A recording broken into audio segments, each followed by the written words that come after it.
तो रख हौसला वो मंजर भी आएगा, प्यासे के पास चल कर के जब समंदर भी आएगा, थक कर के न बैठ रहे मंजिल के मुसाफिर, मंजिल भी मिलेगी और मिलने का मजा भी आएगा। हेलो दोस्तों, मैथ जागरण के यूट्यूब चैनल में आप सबको स्वागत है। तो कैसे आप सभी, मैं आशा करता हूं कि आप से बहुत अच्छे होंगे। तो चलिए आज का हम मतलब की वीडियो लेकर के आए हैं क्लास 10th मतलब एग्जाम 2027 में जो बच्चे देने वाले हैं, जो मतलब पार्टिसिपेट करने वाले हैं, ठीक है ना, उनके लिए जो है साइंस का मतलब कि रामबाण या वीडियो साबित होने वाला है। और आज का हमारा जो वीडियो होगा मतलब कि डे 2 होगा। हमने मतलब कि तय करके आया है, ठीक है, कि हम 90 वीडियो लेकर के आ रहे हैं, ठीक है ना, साइंस का प्रश्न। 90 वीडियो आप सिर्फ पढ़ लेना, लिख लेना, ठीक है। इससे बाहर जो है ना आपके एग्जाम में ऑब्जेक्टिव जो है मतलब कि बनने वाला नहीं है, मैं आपको यकीन दिलाता हूँ। तो चलिए वीडियो को जो है देर मतलब कि क्लास को देर ना करते हुए मैं स्टार्ट करता हूँ। क्लियर है ना?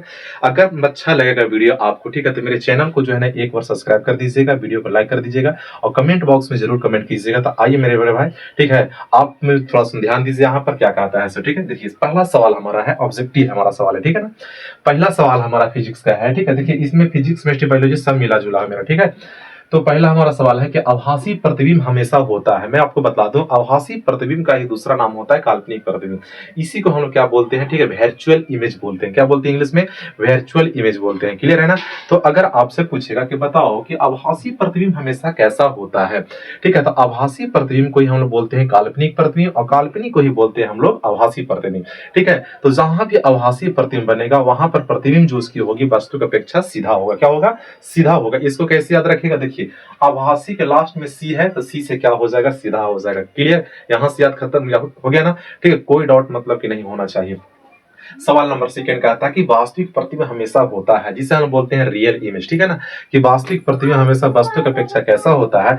आप ही बता दीजिए कि जब आभासी प्रतिबिंब वस्तु वस्तु की अपेक्षा जो मतलब कि सीधा है तो वास्तविक कैसा होगा? उल्टा होगा। सिंपल सी बात है, ठीक है ना। तो वास्तविक प्रतिबिंब जो है हमेशा कैसा होता है? तो आप कहिएगा उल्टा होता है मेरे महोदय, ठीक है ना। चलते हैं सवाल नंबर हम मतलब कि थर्ड की ओर। सवाल नंबर थर्ड हमारा कहता है कि मार्स गैस किसे कहते हैं। बहुत ही इंपॉर्टेंट सवाल है, ठीक है ना। और यह सवाल जो है कई बार जो है ना हमारे एग्जाम में मतलब कि पूछा ही पूछा है और बोर्ड एग्जाम में पूछता ही पूछता है। तो इसीलिए आप धैर्य के साथ जो है ना कॉपी और पेन लेकर के बैठ जाइए, ठीक है। और उसके बाद जो है ना सारा का सारा सवाल को आप क्या करते चलिए मतलब कि नोट करते चलिए। आप यकीन मानिएगा, ठीक है ना, आपको जो है ना अलग से कोई भी चीज को जो है मतलब कि देखने की आवश्यकता नहीं पड़ सकता। बस थोड़ा सा आपको यकीन रखना पड़ेगा, ठीक है ना। तो मार्स गैस किसे कहते हैं? तो आप याद रखिएगा कि मार्स गैस जो है मीथेन को कहते हैं। किसको? तो मीथेन को कहा जाता है मेरे भाई, मार्स गैस, ठीक है। अब मार्स गैस का अगर आपसे फॉर्मूला पूछ दे कि बताइए मार्स गैस का फॉर्मूला क्या होता है, तो आप कह दीजिएगा CH4 होता है। क्लियर है ना? मार्स गैस का फॉर्मूला क्या हो जाएगा? CH4 हो जाएगा, ठीक है। चलिए सवाल नंबर नेक्स्ट, सवाल नंबर हमारा 4 का है। 4 नंबर सवाल कितनी बार एग्जाम में पूछ चुका है, इस बार भी एग्जाम में पूछा था और पक्का है कि आने वाले 2027 में भी यह सवाल क्या करने वाले हैं मतलब कि पूछने वाला है। क्लियर है ना? देखिए कहता है कि 1 किलोवाट घंटा बराबर कितना होता है, ठीक है। 1 किलोवाट घंटा बराबर कितना होता है आपको वैल्यू पुट करना है मतलब कि बताना है। तो आप कहिएगा, ठीक है, कि 3.6 गुने 10⁶ जूल। देख लो 3.6 गुने 10⁶ जूल होता है। बिल्कुल मतलब कि आपके लिए बहुत ही ज्यादा फायदेमंद साबित होने वाला है। हर एक सवाल को आप क्या करते चले मतलब कि तराशते चले, ठीक है। और ऐसे सवाल को लिखिए ताकि एग्जाम में जब सवाल नजर आए ना तो आप उसे जो है ना पहले ही आंख मूंद करके जो है क्या कर सकते हो, डिकोड कर सकते हो, ठीक है। सवाल नंबर हमारा 5 है। देखिए 5 नंबर सवाल कहता है कि धोबिया सोडा का समान सूत्र बताइए, मतलब कि इसका रासायनिक सूत्र बताना। धोबिया सोडा मैं आपको बता दूं कि धोबिया सोडा को ही कई नाम कितने नामों से जाना जाता है। जैसे धोबिया सोडा को कहा जाता है धोवन सोडा, ठीक है, लिख लीजिएगा इसको। धोबिया सोडा को ही कहा जाता है धोवन सोडा, इसी को कहा जाता है कपड़ा धोने वाला सोडा। बात समझ में आ गया ना? ठीक है, तो इतने नामे से जो है इसको कहा की जाती है, ठीक है, तो जाना जाता है, ठीक है ना। तो धोबिया सोडा का समान सूत्र क्या होता है? तो आप कहिएगा मेरे, ठीक है ना मेरे भाई, कि Na2CO3 इंटू 10H2O। देखिए यहां से सवाल क्या चीज इंपॉर्टेंट बनता है। ये तो इंपॉर्टेंट सवाल है तो है ही, लेकिन इसमें और इंपॉर्टेंट सवाल क्या है पूछेगा कि धोबिया सोडा में मतलब कि धोवन सोडा में जल के कितने अणु होते हैं। तो जल के साथ कितना से गुना किया हुआ है? 10 से। तो आप कहिएगा कि जल के कितने अणु होते हैं? 10 अणु होते हैं, ठीक है। सवाल ऐसे भी बना करके पूछता है, पूछा है कई बार, ठीक है। आपका यकीन नहीं है तो प्रीवियस ईयर पेपर उलट लीजिए, लीजिए, आप जाकर के देख लीजिए, आपको पता चलेगा कि जल के कितने अणु है, तो 10 अणु होते हैं, ठीक है ना। कहते हैं ना दोस्त कि मंजिल तो मिल ही जाएगी, भटक कर के ही सही, गुमराह तो वे लोग हैं जो घर से कभी निकले ही नहीं। तो हम लोग की जी जान मतलब की मेहनत करना है और एक अच्छा मतलब के परसेंटेज ला करके दिखा देना है हमारे, मतलब कि अपने पड़ोसियों को, अपने से जलने वाले को, ठीक है, कि हम भी कहीं ना कहीं अपने माँ बाप के, ठीक है, वह शेर औलाद है, वह शेर बहादुर है हम, ठीक है ना। देखिए सवाल नंबर 6 कहता है कि निकट दृष्टि दोष के निवारण में कौन सा लेंस होता है। जब मानव के आंख में जब छा जाती है, ठीक है, और वह दोष होती है हमारा निकट दृष्टि दोष।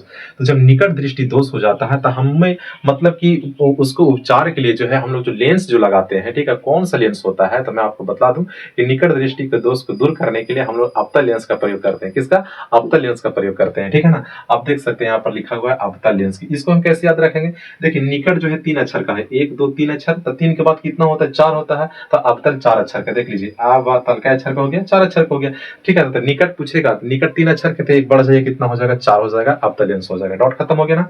सवाल नंबर 7 हमारा कहता है, ठीक है, 7 नंबर हमारा सवाल कहता है कि अवतल दर्पण की फोकस दूरी होती है। बहुत ही इंपॉर्टेंट सवाल, और यह सवाल मतलब कि कई बार आपके एग्जाम में पूछा है और पूछेगा ही पूछेगा, ठीक है, कि अवतल दर्पण का फोकस दूरी क्या होती है।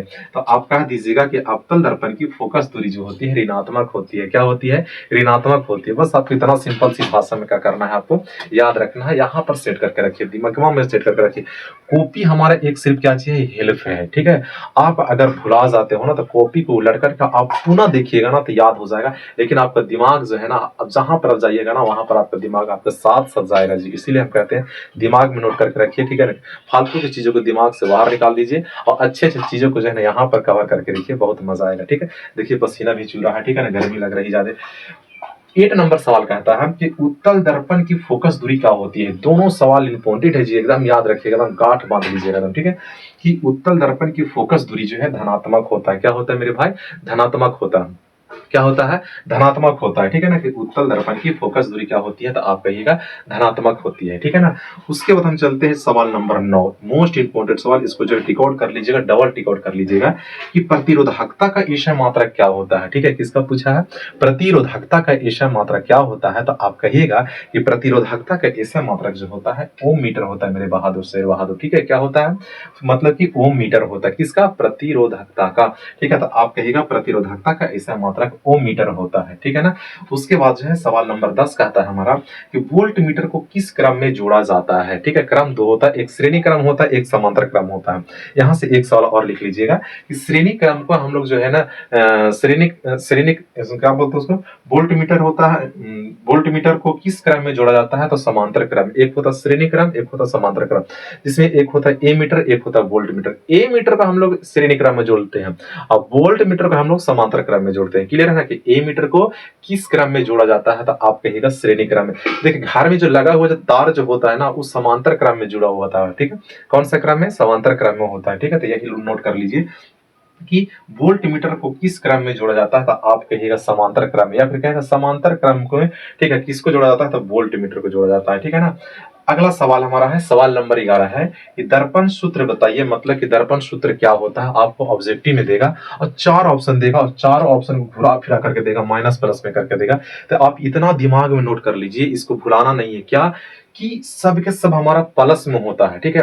अगर कोई माइनस में है तो उधर से खींच करके लाना पड़ेगा हमको प्लस में, तब जाकर के जो है ना दर्पण सूत्र क्या हो सकता है, बन सकता है, ठीक है। तो दर्पण सूत्र जो होती है क्या होती है? 1/v + 1/u बराबर 1/f, या फिर ऐसे भी कह सकते हैं 1/f बराबर 1/v + 1/u, या फिर ऐसे कह सकते हैं 1/u + 1/v कह सकते हो। क्लियर है ना। जिससे मैं आपको बता दूं कि v जो है वस्तु के प्रतिबिंब दूरी है और u जो है वस्तु दूरी है, ठीक है, और f जो है वस्तु की फोकस दूरी है, ठीक है। इसीलिए प्रतिबिंब दूरी जो है, प्रतिबिंब दर्पण सूत्र क्या होता है?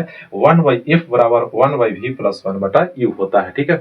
तो मैं आपके लिए टोटल 11 इंपॉर्टेंट सवाल लेकर के आया था और यह हमारा आज का जो है क्लास दूसरा क्लास है, ठीक है। हमने टारगेट लिया है 90 क्लास हम लेकर के आएंगे, ठीक है ना। और 90 क्लास अगर आप देखिए उससे बाहर किसी भी मतलब कहने का मतलब किसी भी मतलब चैनल पर हम जाकर के पढ़ेंगे ना तो आपको यही सारा का सारा सवाल देखने के लिए मिल सकता था। आप बताइए कमेंट बॉक्स में कैसा आपको मतलब कि आप सवाल अच्छा लगा, वीडियो कैसा लगा। अगर आप मेरे चैनल पर पहली बार जुड़े होंगे तो चैनल को एक बार सब्सक्राइब कर दीजिएगा, छोटा भाई समझ करके एक बार चैनल को सब्सक्राइब कर दीजिएगा। मैं जो है अपने चैनल से, ठीक है ना, क्लास 10th के जो है एक अच्छे बेहतरीन ढंग से तैयारी मैं करवाने वाला हूँ, ठीक है। जितना मुझे बुझा होता है सारा का सारा जी जान झोंक दूंगा, ठीक है ना। तो एक बार चैनल को सब्सक्राइब कर दीजिएगा, लाइक कर दीजिएगा, वीडियो को जरूर शेयर कीजिएगा। तब तक इतना ही, फिर मिलेंगे अगले दिन। जय हिंद।